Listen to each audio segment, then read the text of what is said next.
Hello, मी doctor वर्षा. वजन कमी करायचे, वजन मेंटेन ठेवायचे किंवा एक हेल्दी लाईफस्टाईल हवी आहे, तर या सगळ्या कंडिशनमध्ये आपला आहार किंवा आपलं डाएट चांगलं असणं खूप गरजेचं आहे. मग डाएट हा विषय निघाला की बऱ्याच वेळा उपाशी राहणं किंवा कमी खाणं किंवा मग काहीतरी उकडलेलं किंवा बेचव खाणं असं बऱ्याच जणांना वाटतं. तर आज नक्की हा व्हिडिओ तुम्ही शेवटपर्यंत पाहायचा आहे, कारण या व्हिडिओमध्ये तुम्हाला प्रॉपर डाएट कसा असायला हवा, सकाळी उठल्यापासून संध्याकाळीपर्यंत तुमचा डाएट कसा असायला हवा किंवा सोप्या रीतीने आपण तो कसा अरेंज करू शकतो. आपल्या रेग्युलर आहारामध्ये आपण ज्या काही गोष्टी खातो तर त्याच तुम्ही जर छान कशा आणि किती खायच्या हे जर समजून घेतलं तर नक्कीच हा डाएट बोरिंग न होता खूप इंटरेस्टिंग होईल. आणि हा डाएट तुम्ही जर शेवटपर्यंत फॉलो करत राहाल तर तुमची लाईफस्टाईल पण छान होणार आहे, तुमचं वजन पण छान कमी होणार आहे किंवा ते मेंटेन राहणार आहे. तर नक्कीच हा व्हिडिओ तुम्ही शेवटपर्यंत पहा, कारण शेवटी खूप महत्त्वाच्या टिप्स किंवा या डाएट फॉलो करताना काही अडचणी येतात, आपल्याला काही प्रॉब्लेम तयार होतात की त्याच्यामुळे आपल्याला डाएट फॉलो करणं शक्य होत नाही. तर त्याच्यावर कशी मात करायची, काही खूप छान असे इन्स्टंट उपाय मी तुम्हाला शेवटी सांगणार आहे. त्याच्यामुळे हा व्हिडिओ शेवटपर्यंत तुम्ही पाहत राहा. तर सकाळी उठल्यानंतर आपण ज्यावेळेस तुम्ही 5 वाजता उठत असाल किंवा 6 वाजता उठत असाल, ज्यावेळेस तुम्ही उठल्यानंतर दिवसाची सुरुवात कशी करायची, तर गरम पाण्याने 1 ग्लास भरून गरम किंवा कोमट पाणी घ्यायचं आहे. कोमट पाणी घेतल्यामुळे काय होणार आहे की तुमचा रेस्टिंग मेटाबॉलिझम जो आहे तो वाढणार आहे. त्याच्यानंतर त्याचं जे काही डायजेशन आहे ते व्यवस्थित होणार आहे. त्याच्यामुळे आपण जे काही दिवसभर खाणार आहोत ते छान पचणार आहे, ते फॅटमध्ये त्याचं कन्वर्ट होणार नाही.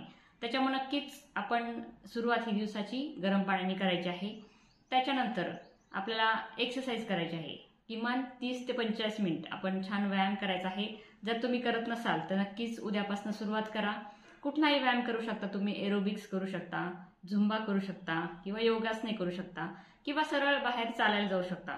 फक्त व्यायाम असा असायला हवा की थोडासा घाम आला पाहिजे तुम्हाला, जेणेकरून तुमच्या शरीरातले काही टॉक्सिन्स आहेत तर ते बाहेर टाकले जातील. नक्कीच व्यायामाला सुरुवात करा. व्यायाम झाल्यानंतर भूक लागणार आहे तुम्हाला. मग ह्या भुकेच्या तडाख्यामध्ये आपल्याला मग चहा किंवा कॉफी घ्यावीशी वाटते, 2 बिस्किट घ्यावीशी वाटतात, तर हे नक्की इथे टाळायचं आहे. त्याच्याऐवजी आपण पटकन काय करायचे की रात्री भिजत घातलेले थोडेसे 1 मूठभर किंवा अर्धी वाटी जे काही मनुके आहेत, काळे मनुके भिजत घालायचे आहेत रात्री. त्याच्यानंतर 2-3 बदाम भिजत घालू शकता आणि ते तुम्ही सकाळी घ्यायचे आहेत. ते तुम्ही खाल्ल्यानंतर किंवा एखादा अक्रोड खाऊ शकता किंवा आठवड्यातून 1 किंवा 2 वेळेस काळे खजूर आहेत ते घेऊ शकता. फक्त हे रेग्युलर घ्यायचं नाही. तुम्ही काळे खजूर वगैरे थोडेसे ग्लायसेमिक इंडेक्स जास्त असल्यामुळं ते जर रेग्युलर तुम्ही खात राहाल तर त्याच्यामुळे पण तुमचं वेट कमी व्हायला थोडंसं अडथळा येऊ शकतो. त्याच्यामुळं हे काळे मनुके तुम्ही रोज खाऊ शकता, ते घ्यायचे आहेत. त्याच्यामध्ये खूप जास्त न्यूट्रिशनल व्हॉल्यूम आहे. अँटीऑक्सिडेंट म्हणून ते काम करतात, तुमची एनर्जी वाढू शकते. त्याचबरोबर डायजेशन छान होतं, हार्ट हेल्थ चांगली राहते. त्याचबरोबर स्किनसाठी सुद्धा खूप छान आहे. त्याच्यामुळे तुम्ही रेग्युलर हे सकाळी खाल्लं तर त्याचा तुम्हाला फायदा दिसणारच आहे. त्याच्यानंतर प्रॉपर नाश्त्याची वेळ होते, आपण जे ब्रेकफास्ट म्हणतो. तर ब्रेकफास्ट हा भरपेट असला पाहिजे, पण तो कार्बोहायड्रेट्स युक्त न घेता तो प्रोटीन रिच असला पाहिजे. त्याच्यामध्ये प्रोटीन व्हॉल्यूम जास्त असली पाहिजे. आपण नेहमी सांगत असतो की वजन कमी करायचे तर नाश्ता भरपेट असला पाहिजे पण प्रोटीन असलेला. मग याच्यामध्ये काय काय ऑप्शन आहेत, ऑप्शन बरेच आहेत. तर तुम्ही काय करायचंय की पूर्ण एक आठवड्याचा चार्ट बनवायचा आहे. मी जे काही ऑप्शन सांगेल तर ते तुम्ही अदलूनमधून ते वापरायचे आहेत. म्हणजे रोजच एक जे सांगितलेला आहे पदार्थ तो रोज खाण्यापेक्षा तुम्ही सोमवारी खातो, त्याच्यानंतर बुधवारी खा, त्याच्यानंतर शुक्रवारी खा असा, आणि मध्ये दुसरे जे पदार्थ आहेत तुम्ही ऍड करू शकता. मग त्याच्यामध्ये काय काय आपण घेऊ शकतो, तर त्याच्यामध्ये मोड आलेले कडधान्य आहेत ते घेऊ शकतो. म्हणजे आदल्या दिवशी आपण जर ते कडधान्य भिजत घातले, मग त्याच्यामध्ये मूग आहे, मटकी आहे, हरभरा, वाटाणा, हे जे कडधान्य आहेत ते आदल्या दिवशी भिजत घालायचे, त्याला मोड आणायचे आणि ते तुम्ही नाश्त्याच्या जागी घेऊ शकता. फक्त ते कच्चे घेऊ नये. ज्याला सहन होतं ते बऱ्याच वेळा कच्चे पण खातात, पण कच्चे मोड आलेले कडधान्य खाल्ल्यानंतर बऱ्याच वेळा डायजेशनचा प्रॉब्लेम येऊ शकतो. ते पचनाला थोडे जड असतात. त्याच्यामुळे नक्की ते काय करायचंय की थोडेसे वाफवून घ्यायचे. फक्त त्याला फ्राय वगैरे करायचं नाही, कारण आपल्याला फोडणी देणं तुपाची असू द्या किंवा तेलाची हे टाळायचं आहे. त्याच्यामुळे ते थोडेसे वाफवून घ्यायचे आहे. त्याच्यामध्ये टेस्टसाठी तुम्ही कांदा, टोमॅटो, बीट, गाजर हे सुद्धा टाकू शकता. थोडंसं चटपटीतपणा आणण्यासाठी कधीतरी त्याच्यामध्ये चाट मसाला टाकू शकता किंवा आमचूर आहे, आमचूर पावडर असती ती घालू शकता, काळी मिरी आहे ती घालू शकता आणि थोडंसं चटपटीत खावंसं वाटलं तर अशी भेळ करून सुद्धा खाऊ शकता. हे तुम्ही नाश्त्याच्या वेळेस खायचं आहे. किंवा त्याच्याऐवजी मूग आहे ते जे मोड आलेले मूग आहेत तर ते मिक्सरमध्ये बारीक करून त्याचे छोटे छोटे धिरडे करू शकता किंवा थालपीठं करू शकता. मग त्याच्यामध्ये सुद्धा तुम्ही जे काही काकडी, टोमॅटो, गाजर वगैरे आहे तर किंवा इतर फळभाज्या आहेत त्या कट करून जर त्याच्यामध्ये टाकल्या तर त्याच्यामुळे काय होणार आहे की त्याची क्वांटिटी वाढणार आहे आणि त्याच्यामधलं प्रोटीन तर मिळणारच आहे, त्याचबरोबर त्याच्यामधलं ज्या भाज्यांमध्ये जे काही न्यूट्रिशन आहे, विटॅमिन्स आहेत, त्याचबरोबर फायबर आहे ते पण तुमच्या आहारामध्ये ॲड होणार आहे आणि त्याच्यामुळे तुमची भूक पटकन भागणार आहे आणि तुम्हाला प्रोटीन रिच काहीतरी खाल्लंय असं जाणवलं आणि दिवसभर तुम्ही फ्रेश राहताल, एनर्जेटिक राहताल. त्याचबरोबर आणखीन ऑप्शन ब्रेकफास्टला सांगायचं झालं तर मग जर तुम्ही नॉनव्हेज खात असाल तर तुम्ही चिकन सूप घेऊ शकता, मटन सूप आहे ते घेऊ शकता. फक्त हे रोज घ्यायचं नाही, मी जसं सांगितलं की आठवड्यातून 2 ते 3 वेळा घ्यायचं आहे, मध्ये इतर ऑप्शन निवडायचे आहेत. त्याचबरोबर अंडी खाऊ शकता. अंड्याचा पांढरा भाग तुम्ही रोज जरी 2-3 अंड्याचा पांढरा भाग घेतला तरी सुद्धा त्याच्यामधनं भरपूर प्रोटीन तुम्हाला मिळणार आहे आणि तुमची भूक पटकन भागणार आहे. हे सगळं घेतलं तर नक्कीच तुम्हाला छान नाश्ता होणारच आहे, पोट भरणार आहे, त्याचबरोबर प्रोटीन पण भरपूर तुम्हाला मिळू शकतं. आता हा झाला नाश्त्याचा भाग. त्याच्यानंतर आपण ज्यावेळेस नाश्ता करतो 9 वाजेपर्यंत, नाश्त्याला जास्त उशीर करायचा नाही. मग 9 ते आपण जेवणाचा टाईम 1 ते 2 हा साधारणतः पकडू, तर मग हे 9 पासून 1 वाजेपर्यंत मधला जो पिरियड आहे त्याच्यामध्ये सुद्धा बऱ्याच जणांना भूक लागते. मग अशा वेळी आपण असं नाही करायचं की भूक लागली पण मला खायचं नाही, डाएट आहे, तर असं न करता भूक स्किप करायची नाही.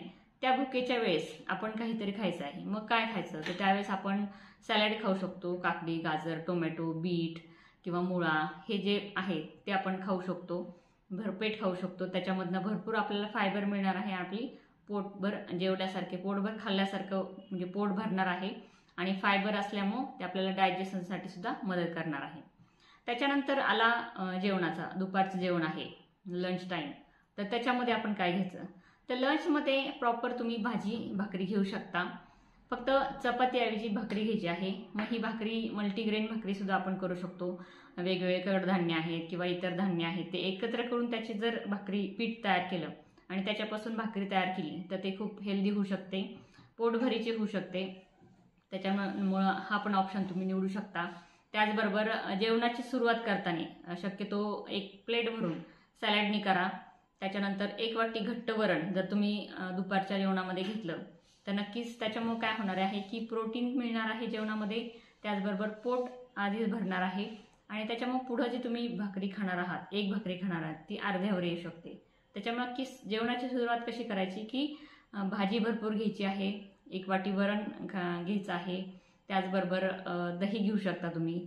दहीसुद्धा खूप छान असतं, दह्यामुळं सुद्धा डायजेशन छान होतं आणि वजन कमी करायला त्याची मदत होऊ शकते.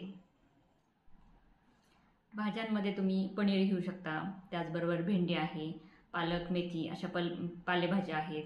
त्यानंतर फळभाज्या आहेत. त्या कुठल्याही भाज्या तुम्ही जास्त प्रमाणात जेवणामध्ये ॲड केल्या तर नक्कीच पोट लवकर भरतं आणि भाकरीचं प्रमाण आपल्याला कमी करता येतं. त्याचबरोबर आपण दिवसातनं 2-3 वेळा ताक घेऊ शकतो. जर आपण जेवणाच्या आधी अर्धा तास 1 ग्लास भरून ताक जर पिलं तर नक्कीच आपली भूक कमी होते आणि ताकामुळं आपल्याला जे फायदे होणार आहेत शरीराला ते पण खूप चांगले आहेत. तर नक्कीच ताकाचा उपयोग आपण भूक कमी करण्यासाठी करू शकतो. पण फक्त ताक बनवताना काय करायचं आहे की 2 चमचे दह्याचं 1 ग्लास भरून ताक झालं पाहिजे. असं जर केलं तर ते ताक खूप छान पचायला चांगलं असतं, त्याचबरोबर आपलं पोटभरीचं पण ठरू शकतं. त्याच्यानंतर आपल्याला हे झालं दुपारचं जेवण. त्याच्यानंतर मध्ये 4-5 वाजता पण आपल्याला भूक लागते. मग त्यावेळेस आपण एखादं फळ घेऊ शकतो. ज्यावेळेस आपल्याला चहाची सवय असती तर त्यावेळेस आपण एखादं फळ खाल्लं, रोज 1 फळ खाल्लं तर नक्कीच ते आपल्याला चांगले न्यूट्रिशन व्हॅल्यू पण देतं, त्याचबरोबर आपलं पोट पण भरतं. आपलं सीझनल कुठलेही फळं खाऊ शकता. शक्यतो केळी किंवा आंबा, चिक्कू हे जे गोड फळं आहेत ते थोडे टाळायचे आहे, कारण वेट लॉसमध्ये असे गोड फळं खाण्यात आले तर त्याच्यामुळे थोडासा वेट लॉसला प्रॉब्लेम येऊ शकतो. त्याच्यामुळे नक्कीच जे काही सिट्रस फळं आहेत म्हणजे लेमनयुक्त लिंबूवर्गीय म्हणू शकतो आपण, म्हणजे त्याच्यामध्ये अननस आहे, संत्री, मोसंबी किंवा डाळिंब आहे, असे फळ आपण भरपूर प्रमाणात खाऊ शकतो. काही प्रमाणात पेरू सुद्धा खाऊ शकतो. हे फळ आपण रोज एक फळ खायचं आहे. मग याचा क्रम आपण कधीतरी बदलू शकतो. म्हणजे सकाळी आपल्याला 9 ते 10 वेळेस आपण ज्यावेळेस जे काही स्प्राऊट खातो तर त्याच्याऐवजी फळ खाऊ शकतो आणि संध्याकाळी 4 ते 5 यावेळेस आपल्याला जे कडधान्य आहे ते खाऊ शकतो. असं सुद्धा बदल करू शकतो. त्याच्यानंतर आपला ज्यावेळेस आपण 4 ते 5च्या वेळेस आपण हे सगळं खातो त्याच्यामुळे आपली भूक बरीचशी शमली आणि संध्याकाळी डिनरच्या वेळेस आपल्याला रात्रीच्या जेवणाचं थोडंसं भुकेचं कमी होतं, म्हणजे भूक थोडीशी कमी लागली आपण आधी खाल्ल्यामुळं. मग त्यावेळेस आपण थोडंसं हलकं फुलकं खायचं आहे आणि त्याचबरोबर जेवणाचे जे टाईम आहे थोडासा लवकर ठेवायचा आहे. शक्यतो 8 वाजेपर्यंत जर तुमचं जेवण झालं तर नक्कीच तुम्ही 10, 10:30, 11पर्यंत झोपत असाल तर जेवणामध्ये आणि झोपेमध्ये एक 3 तासाचा जर अंतर राहिलं तर नक्कीच तुमचं खाल्लेलं व्यवस्थित पचन होतं आणि तुमचं डायजेशन चांगलं झाल्यामुळं तुम्हाला वजन आहे ते मेंटेन ठेवायला मदत होते. त्याच्यामुळे की संध्याकाळचं जेवण थोडंसं हलकं फुलकं आहे. मग त्याच्यामध्ये सगळ्या प्रकारचे सूप्स तुम्ही घेऊ शकता.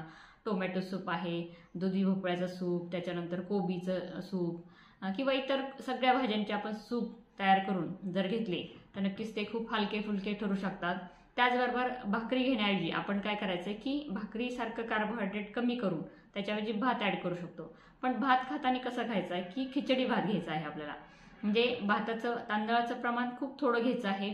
एक अर्धी वाटी छोटी तांदूळ घ्यायचा आहे आणि त्याच्या डबल किंवा टिबल हे डाळ घ्यायची आहे. मूग डाळ घेऊ शकता, त्याच्यामध्ये थोडीफार तुरीची डाळ टाकू शकता आणि मिक्स डाळी टाकून त्याच्यापासून तुम्ही पुलाव बनवू शकता. मग त्याच्यामध्ये सुद्धा तुम्ही भरपूर भाज्या ॲड करू शकता.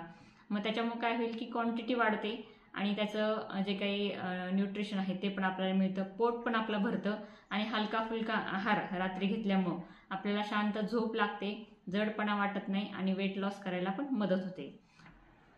आता वेट लॉस जर्नीमध्ये बरेचसे अडथळे येतात. ते कसे तर आता बऱ्याच वेळा घरात काही प्रोग्राम असतात, कोणाचे बर्थडे असतात, काही कार्यक्रम असतो, किटी पार्टीज असतात. मग अशा वेळी आपल्याला बाहेरचं खाणं टाळता येत नाही.